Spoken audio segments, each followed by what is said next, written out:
Так, две истории про доставку из Испании в Россию и наоборот. Значит, из Испании в Россию я доставлял подарок дочке, зная по горькому опыту с почтой Бельгии, что все может пойти не по плану, я за 1,5 месяца примерно связался с испанской курьерской службой, основанной, я так понимаю, русскоговорящими, объяснил им о том, что я хочу от двери до двери, но в связи с тем, что мне запрещено разглашать свое место жительства, я бы хотел, чтобы отправка была от курьера, то есть адресом отправителя была курьерская служба в Испании. Подчеркиваю, на сайте компании я выложу скриншот, прикреплю, вернее. Доставка была от двери до двери. И тариф соответствующий был от двери до двери.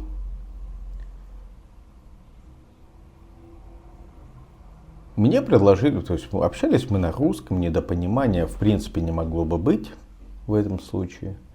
Меня вроде бы поняли.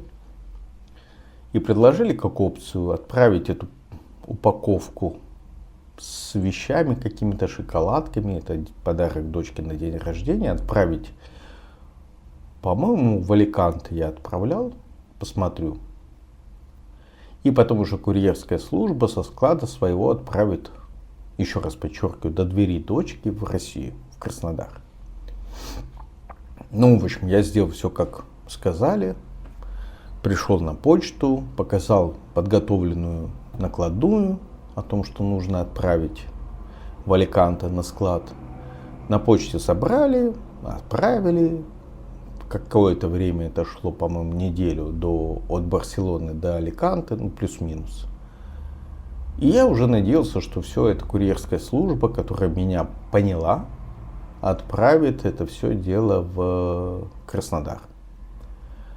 Каково же было мое удивление, когда в результате выяснилось, по прошествии практически 1,5 месяцев,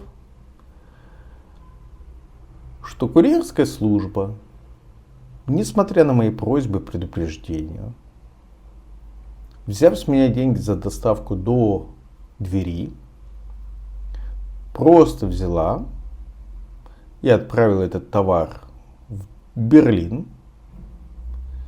Подарок этот в Берлине, это передано было Почте России с оформлением соответствующей накладной, где был указан мой домашний адрес в Испании.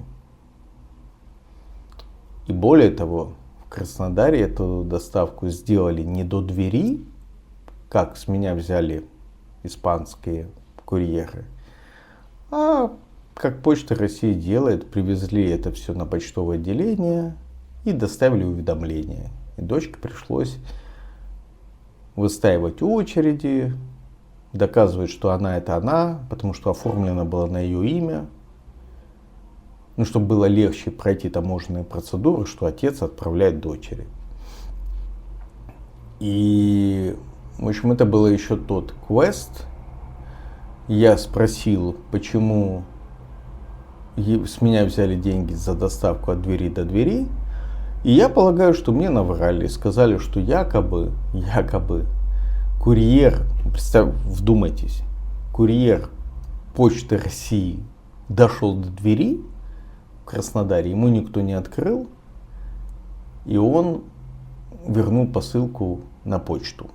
И оттуда пришло уведомление. Чтобы курьер от Почты России ходил до двери, я такого не знаю. То есть передали просто путем наименьшего сопротивления, самым дешевым, как я понимаю. Отправили отсюда до Берлина, в Берлине отдали все это Почте России и забыли. И плевать на то, что я просил не указывать мой адрес, и плевать на то, что тариф повышенный. Все-таки мне кажется, если бы отправлять до отделения, где тебе нужно самому забирать, это все должно стоить дешевле. Но тем не менее, вот такой вот очень негативный, очень травмирующий опыт с курьерской службой.